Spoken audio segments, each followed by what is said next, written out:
Այս իշխանությունը ինչ ասում է, դա սուտ է։ Պետականական գործունեություն են ծավալել։ Նույնիսկ մենք ներքին սպառման համար չենք կարողանալու արտադրել։ Զուգահեռ պլանավորում է ընտրակեղծարարություն։ Ձեր ծաղիկի փողը կտան, դրանք ոչինչ ունակ չեն կատարելու, անկարողների հավաքածուներ խմբակել։ Բարև ձեզ, հարգելի հետևորդներ, զրուցակիցս այսօր Հայաստանը ես եմ քաղաքական նախաձեռնության ղեկավար Նաիրի Սարգսյանն է։ Պարոն Սարգսյան, ողջունում եմ ձեզ մեր տաղավարում։ Նկատում ենք, որ վերջին ամսվա ընթացքում, մայիս ամսվա ընթացքում Ռուսաստանի Դաշնությունը տարբեր սահմանափակումներ է կիրառում Հայաստանի նկատմամբ, մասնավորապես գյուղմթերքի վերաբերյալ։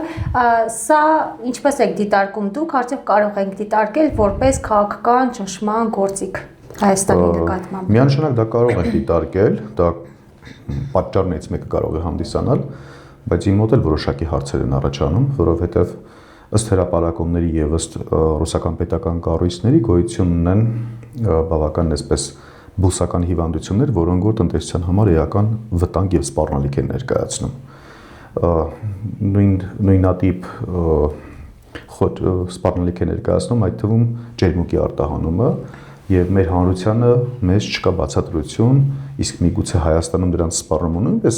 էական սպառնալիք է հանդիսանում, թե ոչ։ Սա խոսում է առաջին հերթին Հայաստանի պետական մարմինների վերահսկողություն եւ հսկողություն իրականացնող մարմինների անգործության կամ սահմանափակ գործունեության մասին, այնուհետև ռուսական մարմինների, ռուսական պետական մարմինների այսպես քաղաքական նպատակադրումներով որոշակի արգելքների կամ սահմանափակումների կիրառման մասին։ Եթե քաղաքական նպատակներով Ռուսաստանի հետաքրքրվածությունը, քաղաքական նպատակը որն է այստեղ եւ ինչու հենց այս փուլում, երբ Հայաստանը պատրաստվում է համապետական ընտրությունների։ Իշխանությունների վարքագիծը կարող է լինել բնականաբար, որովհետեւ Հայաստանը գաղտնիք չի, որ գտնում է Ռուսաստանի ազդեցության գոտում, սա շատ բացահայտ ու հանրահայտ ճշմարտություն է, իսկ Հայաստանի իշխանությունը Հայաստանը տանում է դեպի Թուրքիայի ազդեցության գոտի։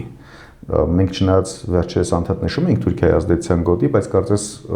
Հայաստանի այդպես պլանկան ավելի է նվազեցրել, տանում է Ադրբեջանի ազդեցության գոտի, այսինքն տարածաշրջանում տեսեք Հայաստանը գեոպոլիտիկ կենտրոնի ազդեցության գոտից իրան նվազեցնում է տարածաշրջանային պոլիտիկ կենտրոնի ազդեցության գոտի, մի հատ էլ դրանից նվազեցնում ընդհանրապես մեր նման պետության ազդեցության գոտի։ Սա բնականաբար չէր կարող դուր գալ Ռուսաստանին, եւ այո, այդ թվում քաղաքական որոշակի սանկցիաներ կիրառելու է եւ կիրառում է եւ շարունակելու է կիրառել։ Հայկական կողմից բարբերաբար հայտարարում են, որ իրենց հարաբերությունները Ռուսաստանի հետ, ԵԱՏՄ-ի հետ մշտապես լավ են եղել, իրենք ցկտել են լավ հարաբերություններ պահպանել, բայց ռուսական կողմից էլ այլ հայտարարություններ են հնչվում։ Ինչը հանգեցրեց այս ամենին, որ այսօր Ռուսաստանը սահմանափակումներ է կիրառում Հայաստանի նկատմամբ եւ կարող ենք ասել նաեւ, որ բացահայտ չի աջակցում գործող իշխանությանը։ Չենք կարող ասել բացահայտ աջակցում է թե չէ, որովհետև աջակցելու որոշակի էլեմենտներ ես տեսնում եմ, այս իշխանությունը, գիտեք, կապ չունի ինչ է հայտարարել։ Իմ մոտ գոյություն ունի համոզմունք, որը երբեք չի կարող փոխվել, եւ միշտ այդ համոզմունքի պրիզմայով եմ դիտարկում հարցը։ Այս իշխանությունը ինչ ասում է, դա սուտ է։ Սա բացարձակ ճշմարտություն է, որ նրանք սուտասան են, պրոֆեսիոնալ։ Նիկոլ Փաշինյանը ստախոս է եւ բոլորի հետ պայմանավորվում է, պայմանավորվածությունները չեղարկում է, խափում է, մանևրում է եւ այլն եւ այլն։ Ու դա միայն Ռուսաստանին չէ վերաբերում, դա այդ թվում վերաբերում է Թուրքիային, եվրոպական երկրներին, Ամերիկայի Միացյալ Նահանգներին, հարևան բարեկամ Իրանին եւ այլն, այսպես բոլորին խափում է։ Ու նման պարագայում Նիկոլ Փաշինյանի հետ այսպես պայմանավորվել եւ ակնկալել պայմանավորվածությունների կատարում, սա անիմաստ զբաղմունք է, ժամանակի վատնում է ուղղակի։ Ինչ վերաբերվում է Նիկոլ Փաշինյանի Ռուսաստանի այսպես աջակցությանը, գիտեք, ինքը որոշակի անուղղակի աջակցություն կարող է լինել։ Հայաստանում կրկին ակնհայտ է, որ գոյություն ունի շատ բարձր հակառուսական ալիք։ Դա տարիների քրտնաջան աշխատանք է, այսպես Նիկոլ Փաշինյանի, շատ այլ օտարերկրյա կազմակերպությունների, մենք միայն ունենք օտարերկրյա այդպես կառույցներից կամ այլ երկրներից ֆինանսավորող մոտավորապես 9000 հասարակական կազմակերպության, որից գործունեության նպատակին ծանոթ չենք, չգիտենք իրենք ինչ են արել։ Մի բան պարզ է, պետականական գործունեություն են ծավալել, բայց պետք է դա մանրամասն հետաքննության ենթարկել, ինչով են զբաղված եղել։ Նման պարագայում, որ ունենք այսքան մեծ հակառուսական ալիք, շատ դեպքերում Ռուսաստանի ճնշումները, այսպես տեսեք, տպավորություն է ստեղծում, որ Ռուսաստան ճնշում է գործադրում իշխանության վրա, քաղաքական ճնշում, կարող է հակառակ էֆեկտը տալ։ Այսինքն հակառակը օգնել Նիկոլ Փաշինյանին, որ ավելի շատ ձայներ հավաքի։ Եվ այս սահմանափակումները երբևէ եղել են նման սահմանափակումներ, որ Ռուսաստանը այս չափով սահմանափակումներ կիրառի Հայաստանի նկատմամբ կամ այլ երկրների նկատմամբ։ Այս ինտենսիվությամբ Հայաստանի նկատմամբ սահմանափակում չեմ հիշում ես, եղել է որոշակի ինտենսիվությամբ, այսպիսի ինտենսիվությամբ սահմանափակումների կիրառում Թուրքիայի նկատմամբ վերջին երևի 5 տարիների ընթացքում է դա եղել, որը ակնհայտ ուներ քաղաքական ենթատեքստ, քաղաքական նպատակադրում։ Հայաստանի նկատմամբ չեմ հիշում, այո, բարբերաբար սահմանափակումներ եղել են, որոշակի խմբականակների վերաբերյալ լրացուցիչ հսկողություններ եղել են, բայց նման ծավալ չեմ հիշում։ Բայց իմիջիայլոց վերջին սահմանափակումների ֆոնին շատ արտահանումներ, այդ թվում հայկական մաքսային սահմանից ելքագրումը, բաց թողնումը չեն կազմակերպել հենց հայկական կառույցները, այսինքն հենց հայկական կառույցները այդ թվում խնդիրները հայտնաբերել են։ Այստեղ զուգակցված է եւ դժվար է իրականում տարանջատել իրական խնդիրը քաղաքական նպատակադրումներից։ Այսօր գործող իշխանությունը խոսում է Թուրքիայի եւ Ադրբեջանի հետ ճանապարհների բացվելու, այսպես ասած, ապաշրջափակման մասին։ Ռուսաստանին այլընտրանք կարող ենք դիտարկել մենք եւ Թուրքիան եւ Ադրբեջանը։ Երբեք չենք կարող դիտարկել, դա բացառված է, դա իշխանության նետածկես թեզն է, մենք կլսենք Նիկոլ Փաշինյանից, որ ձեր ծաղիկի փողը կտան, այսպես հիմարագույն արտահայտություններ, մենք կլսենք իրենց դեռևս գործող պատգամավոր կոչվող իրանցից իրականում ոչինչ չներկայացնող որոշակի անձանցից, որ ավելի լավ ծաղիկը կարող է ժանանալ կամ գյուղմթերքը կարող է ժանել, այսպեսի ինչքան ապուշություն ասեք, մենք կարող ենք լսել։ Շատ այլ պաշտոնյաներից կլսենք, որ էկոնոմիկայի բլոկից հատկապես կլսենք, որ արտահանման դիվերսիֆիկացում կիրականացնենք եւ այլն, դրանք բոլորը կեղծիքներ եւ ստեր են։ Եթե հնարավոր լիներ դիվերսիֆիկացիա ապահովել, 8 տարի իշխանության են մի անգամ մի հատ փորձարկում կիրականացնեին։ Գումարած Ռուսաստանի տնտեսությունից կախվածությունը իրենց 8 տարվա ընթացքում գրեթե կրկնակի ավելացրել են։ Մենք ունենք այսպես պրակտիկ հետները փորձ, պաշտոնական նամակով դիմել ենք դիվերսիֆիկացիայի ճանապարհային քարտեզը, ինչպես դա կարող է իրականացվել։ Ունենք էկոնոմիկայի նախարարության պատասխանը շնորհակալություն հայտնելու, որ այո, մենք զբաղվում ենք հենց այդ գործով, բայց իրականում ոչինչ չեն իրականացրել։ Այսինքն սա մի էլեմենտներ ընդամենը, որ սրանք ոչինչ ունակ չեն կատարելու, անկարողների հավաքածուներ խմբակ են։ Երկրորդը պրակտիկորեն էլ հնարավոր չի Ռուսաստանի շուկան դիվերսիֆիկացնել։ Գոյություն ունի աշխարհքաղաքական կառուցվածք, մեկը կոչվում է այսպես արևմտյան, մեկը հյուսիսային մոդել կամ մեկը ամերիկյան, մեկը ռուսական մոդել։ Ամերիկան, որից նաև սովորեց եւ իրագործում է Եվրոպան, հետեւյալն է քաղաքականությունը։ Տարբեր գրանտներ, պարտքային միջոցներ տրամադրում են փոքրիկ երկրներին, այնուհետև արգելում են արտահանում այդ երկրներից, որպեսզի իրենց արտադրանքը կարողանան վաճառել ներքին շուկայում եւ արտահանման աշխարհագրությունը ընդլայնեն։ Սա նրանց քաղաքականությունն է շատ երկար, հարյուրամյակներ շարունակ։ Ռուսաստանը հետեւյալ կերպ է, ինքը ասում է, ես պարտքեր, գրանտներ եւ այլն չեմ տրամադրում, թույլատրում եմ իմ շուկայից օգտվել։ Բերեք վաճառեք իմ մոտ, ես կվճարեմ։ Այսինքն ըստ էության սա ավելի լավ տեսակ է, այսինքն ստիպում է մարդուն, որպեսզի աշխատի եւ բարիք արտադրի։ Հակառակ պարագայում ինքը չի կարող իր ազդեցությունը, այսինքն Ռուսաստան դա չի անում մեր գեղեցիկ աչքերի համար։ Իր ազդեցությունը պահպանելու համար է անում։ Հակառակ դեպքում Կրասնոդարի մարզում կարող է շատ ավելի բերի հողեր, շատ ավելի ոռոգվող տարածքներ ունի եւ կարող է ստանալ ցանկացած արտադրանք, ինչը որ Հայաստանից է արտահանվում։ Սա ընդհանրեն ազդեցության գոտին պահպանելու համար է, այլ տարբերակ մենք չունենք։ Մենք գյուղմթերքը 90%-ից ավել կա մթերքի տեսակներ, որոնք որ 98%, 93% համատարած 90%-ից ավել մենք արտահանում ենք Ռուսաստան։ Մենք Ռուսաստանում ունենք 3 միլիոն հայություն, որոնք որ գիտեք կարոտի, թե չգիտեմ ինչի մշակույթի, սովորույթից ելնելով ինչ որ հայկական արտադրանքներ են անդադ սպառում։ Նույնիսկ երբ որ մենք խոսում ենք լոգիստիկ այդպես ավելի լավ հնարավորություններ ունեցող տարածաշրջանի մեր հայրենակիցների հետ, իրենք պատրաստ են հայկական արտադրանքին կրկնակի վճարեն, այսինքն ճանապարհածախսի պատճառով, որ այդքան հեռու մատակարարելու համար սակագինը թանկանում է, բայց հայկական արտադրանքից օգտվեն։ Կամ կարոտն է ստիպում, կամ ինչ որ մի բան, հիշողությունը նրանց եւ այլն։ Սա է նաև պատճառը, որ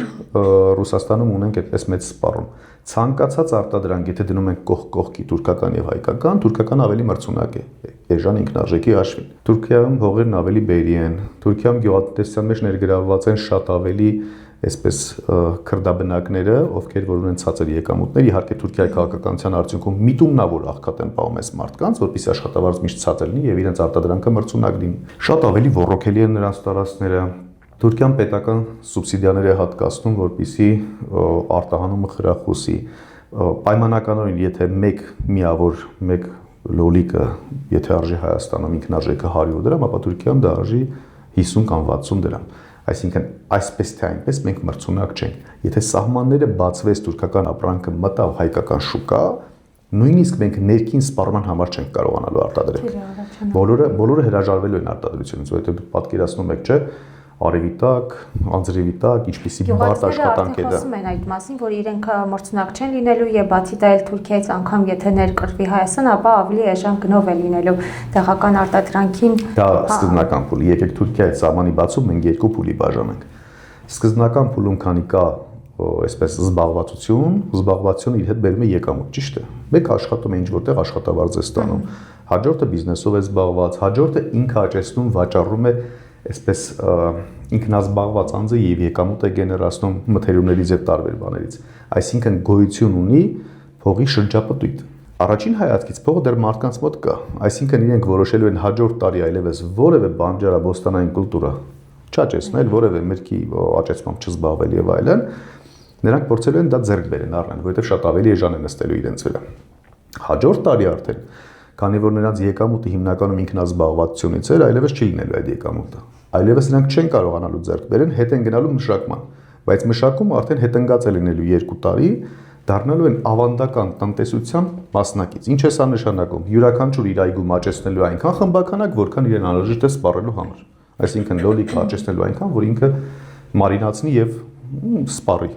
սեզոնի ընթացքում։ Անդրադառնանք համապետական ընտրություններին, Հայաստանը ես եմ քաղաքական նախաձեռնությունը ձեր գլխավորությամբ աջակցելու է Ուժեղ Հայաստան կուսակցությունների դաշինքին։ Այս օրերին ինչ քարոզարշավ եք իրականացնում, ինչքանով եք դուք ներգրաված եւ ընդհանրապես պատկերն ինչպիսին է։ Հայաստան ես եմ նախաձեռնության գործընկեր կուսակցություններից մեկը, միավորված հայ կուսակցությունով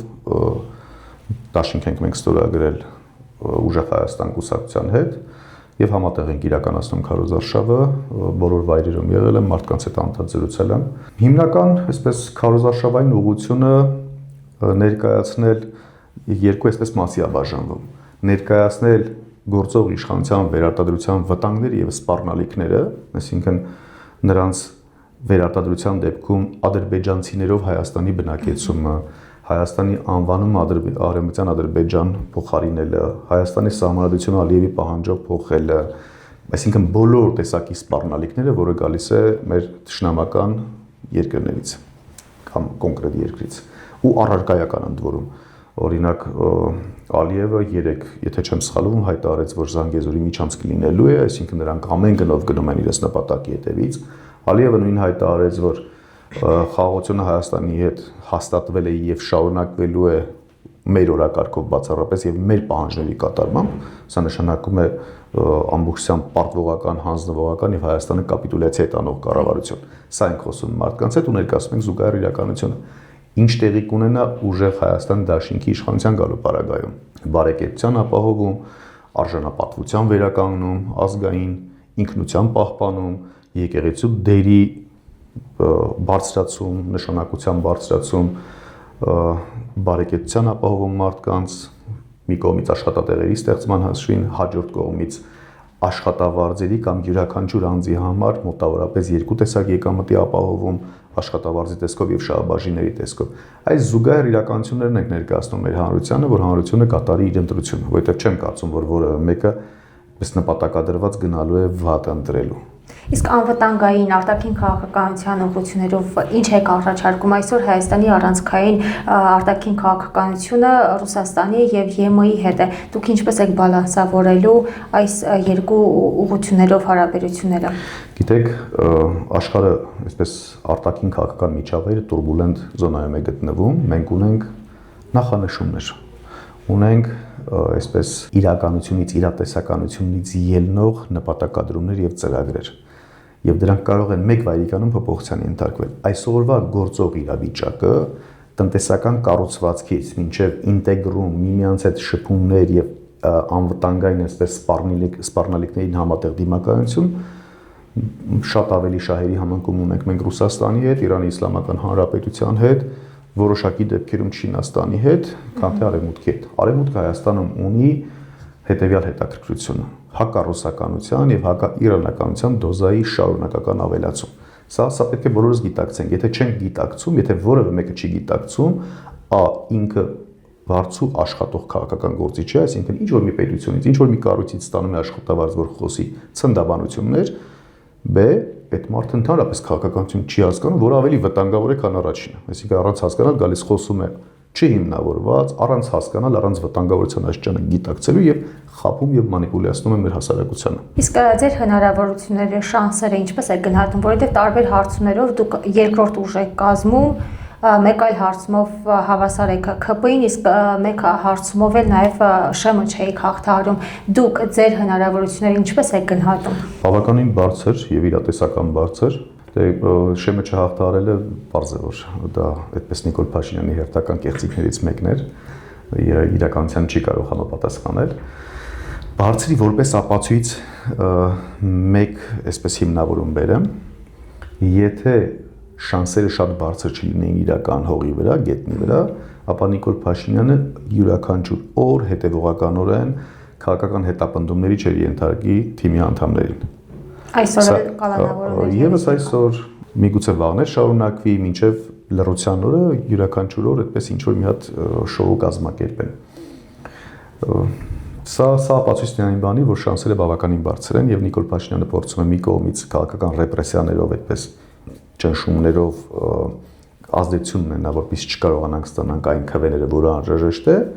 հաջորդ կողմից զուգահեռ պլանավորում է ընտրակեղծարարություն։ Իսկ հետընտրական process-ը ինչպես եք պատկերացնում, ինչ կանխատեսումներ ունեք, ինչ զարգացումներ կլինեն, որովհետև առաջին նախագահ Լևոն Տեր-Պետրոսյանը նշել էր, որ երկու պարագայում էլ եթե ընդդիմությունը հաղթի կամ իշխանությունը վերընտրվի, ապա հետևանքները ծանր են լինելու։ Հետընտրականի մասին խոսելը դեռ վաղ է, կարծում եմ, որովհետև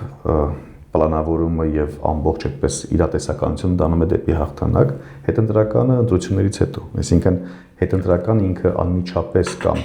մի քանի ամիս պլանավորման ենթակա գործողություն չի, ինքը շատ հապճեպ պլանավորման ենթակա է, կոնկրետ օրից, ժամից կախված։ Շնորհակալ ենք։ Հարգելի հետևորդներ, հիշեցնեմ, որ զրուցակիցս Հայաստանը ես եմ քաղաքական նախաձեռնության ղեկավար Նաիրի Սարգսյանն էր։